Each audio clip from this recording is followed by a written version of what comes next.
So, here are the 5 key components for strong internal controls. There are a few important things to note. First, the order of the components matter.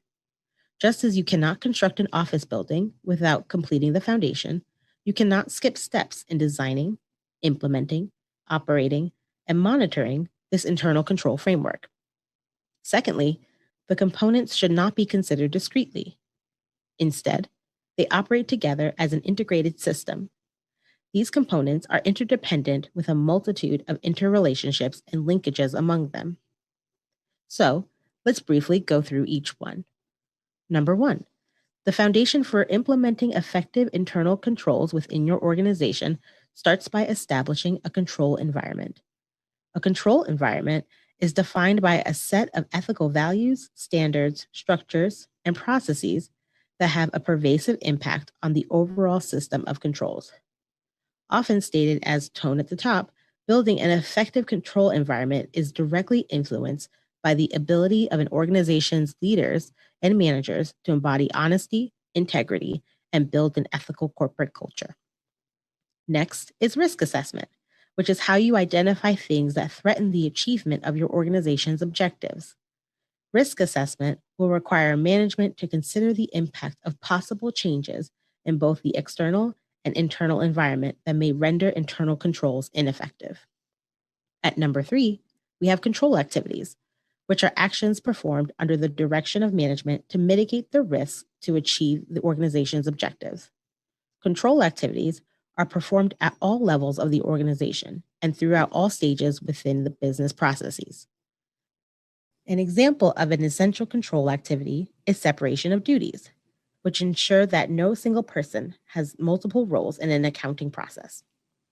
Next, we have information and communication, which is the organization's ability to convey information needed to perform control activities. This flow of information ensures that personnel, both within and outside the organization, have a clear understanding of their internal control responsibilities from senior management and that these control responsibilities must be taken seriously. Finally, we have monitoring activities, which involve identifying policies, procedures, and practices that are not working and correcting any identified deficiencies.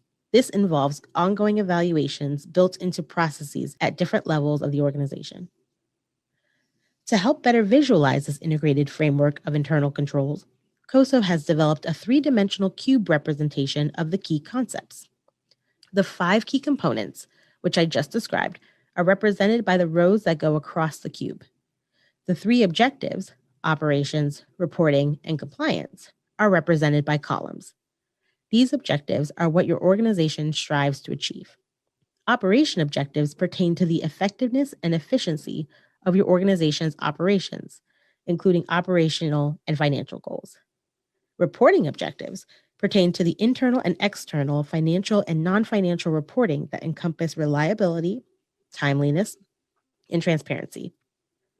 Compliance objectives pertain to adherence to laws and regulations that your organization is subject to. The organization's levels of structure are represented in the 3rd dimension, allowing you to consider internal controls from individual, divisional, or operating units and/or functional levels. We know that organizational structures will vary across different types of organizations and agencies. The key takeaway here is that building and maintaining strong internal controls is a shared responsibility that cuts across all levels of an organization.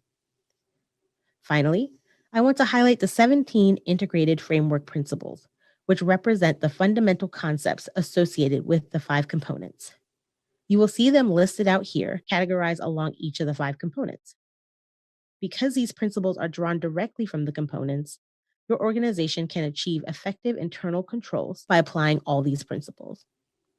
For a closer look at these principles, I would encourage you to review the handout by COSO. I have included a link to this handout for your reference in the video description below. In summary, the 5 key components of internal controls are needed to achieve the objectives of your organization.